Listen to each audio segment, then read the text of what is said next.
నీ strategy clarity ఉంది కాబట్టి నేను ఎందుకు ఎందుకు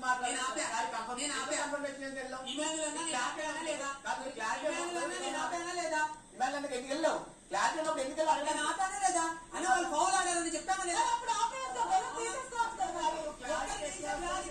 ఒక్కరి డిసిజన్ కాదు కాదు డిసిజన్ ఇద్దరు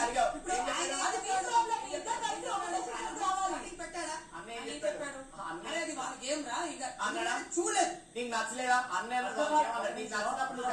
నువ్వు అడిగే టైంకి నేను ఇలా ముగ్గురు గేమ్ చూస్తా ఉన్నాను అన్న వాళ్ళు రాంగ్ ఆడుతున్నారా అన్న వాళ్ళు బెలూన్ సైడ్కి వేస్తున్నారన్నా అన్నావు నువ్వు సైడ్కి వేస్తున్నారంటే రే ఎవరు ప్లే వాళ్ళ నాన్న లాస్ట్ లో చెప్తాను డిసిజన్ అన్న నేను ఇదే అంది అప్పుడు నువ్వేం చేయాలి ఆ బెలూన్ క్యాన్సిల్ ఇంకో 2 బెలూన్ ఉన్నాయని చెప్పాలి నువ్వు చూసుకో జాగ్రత్తగా ఆ టైంలో కూడా నేను వారితో చెప్పాను సపోర్ట్ చేశా కాబట్టి నా పాయింట్ కదా నేనే సపోర్ట్ చేయలేదు కాదు మేము ఇలా బాల్ వెనక్కి వేసుకోవచ్చు కదా బాక్స్ లో అంటే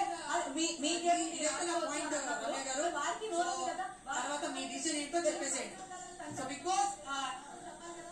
పవన్ ఆడినందుకు రీతుని అండ్ తను సపోర్ట్ చేసిన పవన్ నేను వాళ్ళిద్దరిని నామినేట్ చేస్తున్నా that's it thank you so అది నా పాయింట్ ఇది నువ్వు చెప్పాల్సింది నువ్వు చెప్తావు నేను చెప్పాల్సింది నేను చెప్తా ఎండ్ ఆఫ్ ద డే నేనే డెసిషన్ తీసుకోవాలి రితు గేమ్ ఎలా ఆడినా సరే మైండ్ కొంచెమైనా వాడుతుంది అన్ని విషయాల్లోనూ పట్టుకో ఒకసారి ఇలా బానే ఉంది